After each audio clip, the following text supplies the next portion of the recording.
모빌리티 하이스토리 100강 온라인 강좌 디아스포라 모빌리티를 강의하게 된 최영석입니다. 반갑습니다. 제가 이전에 한번 강의를 했었는데요. 그때 전반적으로 5곡제에 걸쳐서 무엇을 진행할 것인지 말씀드린 바가 있습니다. 이번에는 디아스포라와 모빌리티라는 주제로 말씀드리려고 합니다. 자, 디아스포라라는 말은 원래 유대인들이 추방되고 그리고 이산 뿔뿔이 흩어지고 그런 상황을 가리키는 말이기도 하고요. 혹은 유대인들의 공동체를 가리켜서 디아스포라라고 부르기도 했습니다. 이게 기원이에요. 어원을 따져보면 이게 유대어에서 온 것은 아니고요. 그리스어 동사는 이제 두 가지의 합성어입니다. 무엇을 지나라는 것과 흩뿌리다, 멀리 이렇게 이산되다, 흩어지다 라는 두 가지가 합쳐진 말이 디아스포라라는 말입니다. 그래서 이 어원을 보면 디아스포라가 쓰이는 의미망을 대충 아실 수 있겠죠. 어느 한 군데 머무르고 그 머무르는 장소와 아주 옛날부터 친연성을 갖고 자리 잡은 사람들을 디아스포라라고 부르지는 않습니다. 자기가 살던 곳에서 이탈해서 여기저기 흩어져 있을 때 우리가 디아스포라라는 용어로 이야기를 합니다. 우리가 이제 여러 자료들을 찾아보면 디아스포라라는 말이 어떻게 쓰였나, 유명한 역사가죠. 투키디데스가 펠로폰네소스 전쟁사에 아테네가 에기나라는 도시, 여기 사진에 나와 있는 도시입니다. 주민들을 추방시킨 사건들을 다루면서 디아스포라라는 말을 썼습니다.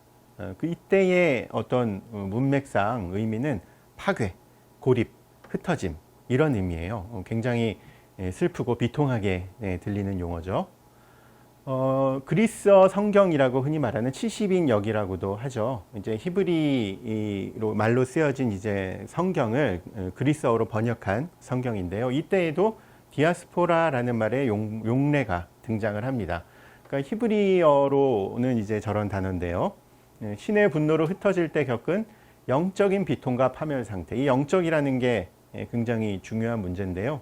그러니까 그 몸으로 겪은 육체적인 순환을 뜻하는 게 아니라 신으로부터 이탈되어서 신에게부터 버려져서 혹은 내가 신을 배반함으로써 생기는 그런 파멸 상태를 보통 저런 용어로 표현을 했다고 합니다. 근데 번역을 할 때 디아스포라로 옮긴 거예요.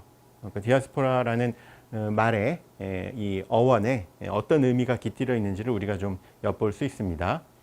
성경에 우리 번역된 걸로 보시면 뒤에 쭉 보시면 패해서 도망가서 흩어진다, 이런 진술이 있죠. 이때의 흩어진다는 부분이 바로 디아스포라로 번역이 되어 있는 부분이에요. 자, 지금까지 우리가 쭉 살펴봤지만 디아스포라라는 말의 용례, 용법을 살펴보시면 이게 유대교에 기반한 신학적 개념이라는 것을 쉽게 눈치채실 수 있을 겁니다. 다시 말해서 신에게 선택받은 원래 민족이라고 이제 이스라엘인들은 주장을 하는데, 교만하게 굴어서 뭐 우상을 섬기거나 음란하게 행위를 하거나 그래서 징벌을 받고 따라서 추방을 받는 거죠. 이게 바로 디아스포라적인 상태인 겁니다. 쫓겨나 있는 상태. 고향으로부터 떠나온 상태는 단순히 육체적으로 괴리된 것만이 아니라 신과 나의 소통이 끊겨 있는 상태를 바로 이 디아스포라가 의미하고 있는 겁니다. 이후에 회개하면 이제 구원받을 수 있고 고향으로 돌아갈 수 있다. 이제 이런 개념인 거죠. 디아스포라라는 말은 20세기 들어서 모든 종류의 이주를 가리키는 말로 폭넓게 쓰이기 시작했습니다. 그러니까 원래는 유대인들에게만 한정되었다가 그 다음에 아르메니아인들도 유대인들과 비슷하게 대학살을 겪고 고향에서 쫓겨나고 이런 과정을 거쳤습니다. 그런 뭐 아르메니아인, 유대인 이렇게 한정된 사람들에게만 디아스포라야, 디아스포라적이야 이런 말을 썼는데 20세기 들어서는 너도 나도 고향에서 떠나온 모든 사람들이 디아스포라라는 말을 사용하기 시작했다는 거죠. 그게 어떤 의미일까요? 아마 이런 이유들이 있을 겁니다. 일단 첫 번째로 이 근대 들어서 이주 자체가 굉장히 확장됐습니다. 이전에는 자기 고향에서 쫓겨났다고 해도 근처의 몇몇 나라로 가거나 뭐 유대인들은 좀 예외적인 케이스죠. 굉장히 멀리까지 퍼졌으니까 그 지역 중심으로 디아스포라가 형성이 되었는데 이제 이 모빌리티가 또 발달하면서 전 세계로 사람들이 흩어지게 되니까 이주민들도 전 세계로 흩어지게 된 거죠. 그래서 국제적으로 다들 디아스포라라는 개념을 떠올리게 되었다는 것이고, 이제 민족주의가 확장되면서 이게 민족주의라는 말을 제가 앞에서는 국민주의라고 썼는데 이제 번역할 때 두 말을 혼용하기도 하죠. 여기서는 에스닉한 것도 사실 여긴 좀 포함이 됩니다. 그러니까 내셔널리즘 이런 거 쓸 때는 이제 우리가 국민주의라고 얘기하는데, 이제 국가의 단위가 아니더라도 이를테면 쿠르드족 같은 사례를 보시면 보통 나라 없는 민족 뭐 이렇게 불리잖아요. 국가의 형태를 갖추고 있지는 않으나 그러나 민족 단위의 어떤 이야기, 내러티브, 전설, 정체성이 있는 경우에 뭐 민족주의 이렇게 부를 수도 있겠죠. 이게 전 세계로 확장이 되면서 너도 나도 민족 단위의 어떤 상상을 하기 시작했어요. 다시 말하면 내가 우리나라에서 멀리 떨어져서 있는 거는 이건 국가적인 고난이야. 전체적인 고난이야. 나와 혈연 관계를 맺고 있는 희미하게라도 이어져 있는 사람들 모두가 겪는 이런 고난이야. 그렇게 다들 인식하기 시작한 거죠. 그래서 디아스포라라는 것이 굉장히 유대교적인 신학적 개념이어서 쉽게 다른 곳에 적용될 수 없음에도 불구하고 너도 나도 디아스포라라고 주장하기 시작을 한 겁니다. 자, 이론적인 가능성이라는 것도 우리가 크게 생각해 볼 필요가 있습니다. 그 전까지는 그냥 단순한 이주민, 나는 떠나와서 여기 온 사람이야, 뿌리 없는 사람이야, 이렇게 되면 어디하고도 연결되지 못하고 자기 정체성을 세울 수가 없어요. 내가 이주한 그 나라에서도 너는 이방인이야 이렇게 취급을 받고, 내가 떠나온 나라에서도 뭐 떠나간 사람인데 뭐 우리가 신경 써야 되나 이렇게 말할 수가 있죠. 근데 디아스포라 개념은 아까 말했다시피 결국에는 고향에 돌아갈 거야 라는 것이 원형적인 상으로 존재하는 개념입니다. 그렇다면 고향과의 끊임없는 연관을 이야기할 수밖에 없죠. 상상으로만 과연 존재하는 것일까라는 의문이 생기더라도, 실제로 상상으로만 하는 것이더라도 고향으로 돌아간다, 귀환의 꿈, 이런 건 디아스포라 개념에서 아주 핵심적인 요소입니다. 뭐 이런 것들이 다 얽혀서 디아스포라 개념이 모든 종류의 이주에 적용되는 것으로 쓰이기 시작을 했습니다. 굉장히 흥미로운 개념이죠. 이렇게 디아스포라가 여기저기에 쓰이니까 사람들이 그런 의문을 제기하기 시작했습니다. 아니, 이렇게 아무데나 디아스포라라는 말이 쓰일 거면 이 말을 도대체 왜 써야 돼? 그냥 말이 멋있어서 쓰는 거잖아. 그냥 이주민, 이민자 이렇게 말하면 되지 않아? 그렇게 주장하는 사람들이 있었죠. 그런 의심에 대해서 답하는 하나의 방식이 디아스포라를 여러 유형별로 나누는 겁니다. 이론가들에 따라 굉장히 천차만별의 의형학들이 있고 흥미로운 지점도 굉장히 많지만, 일단 로빈 코엔이라는 디아스포라 연구자가 이야기한 5가지 유형만 지금은 언급을 해보겠습니다. 이분은 이렇게 5가지로 디아스포라 유형을 나눴어요. 희생자 디아스포라, 노동 디아스포라, 제국 디아스포라, 무역 디아스포라, 탈영토화 디아스포라인데요. 이제 희생자 디아스포라는 우리에게 굉장히 익숙한 디아스포라죠. 이를테면 대서양 노예 무역을 통해서 미국으로 끌려간 흑인들, 흑인이라는 말이 정치적으로 좀 불공정한가요? 아프리칸 출신의 분들의 경우에는 이 희생자 디아스포라라는 도식에 잘 들어맞죠.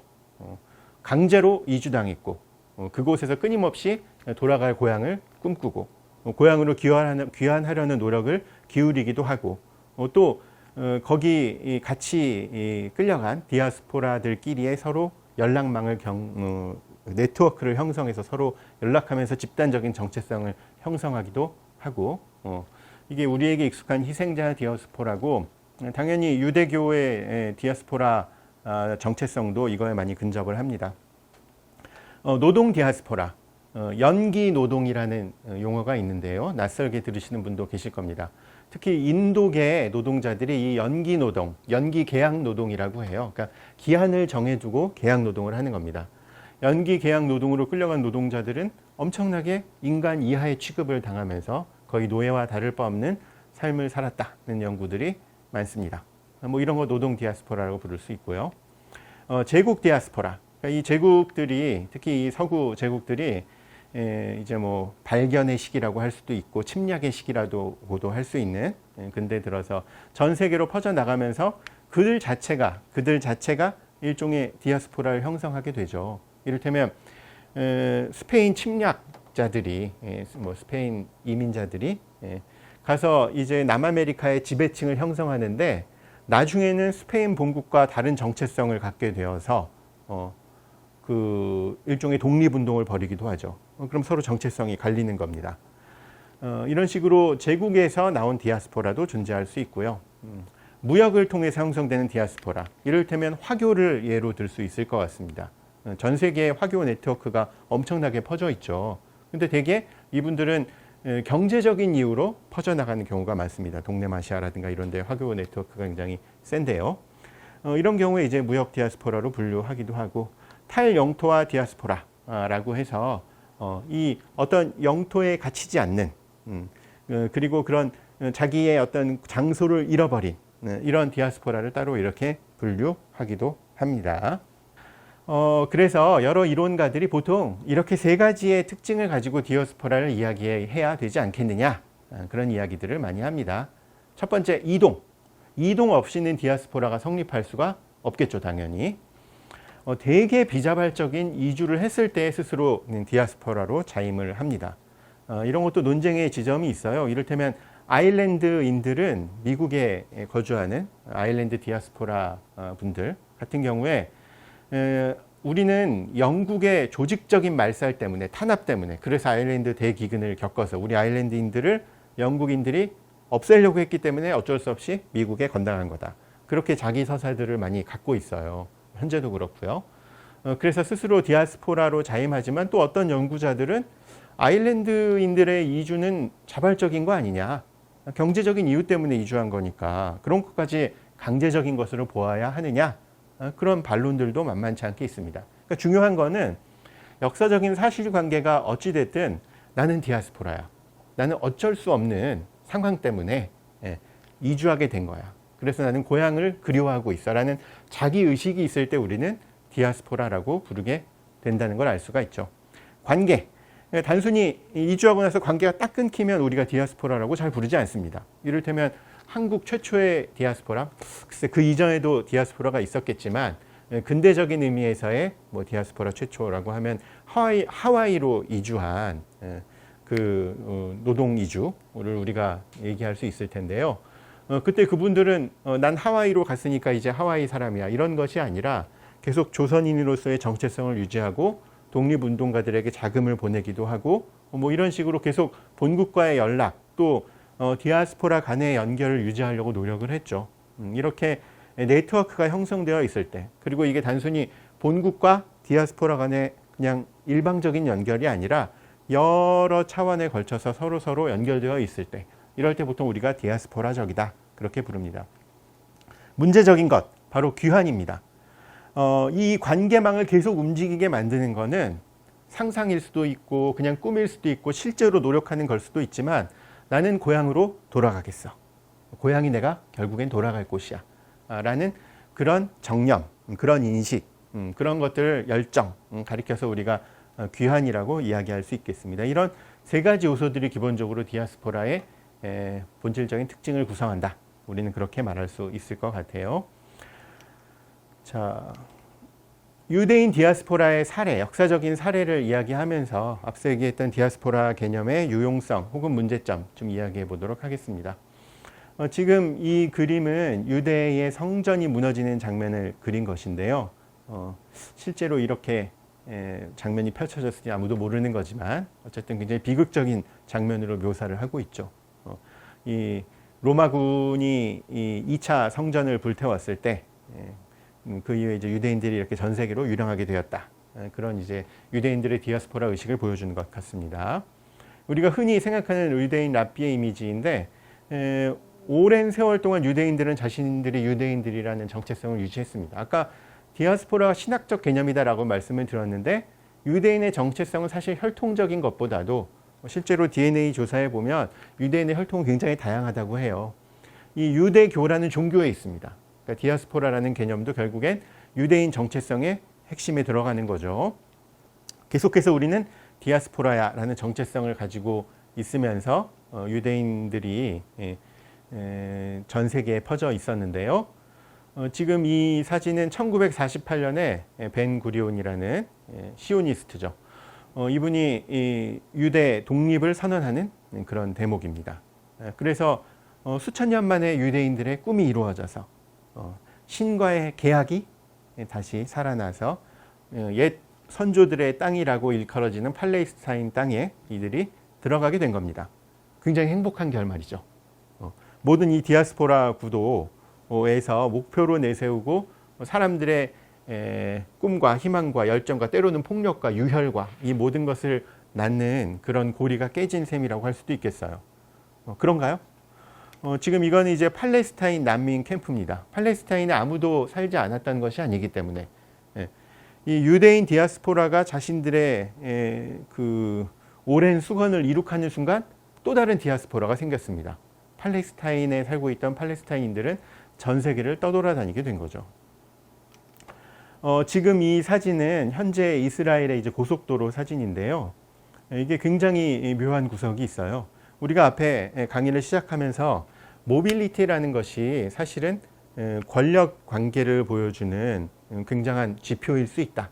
그런 말씀을 드렸는데 유대의 여러 도시들 혹은 정착촌들은 마치 섬처럼 팔레스타인인들의 거주지 사이사이에 흩어져 있습니다.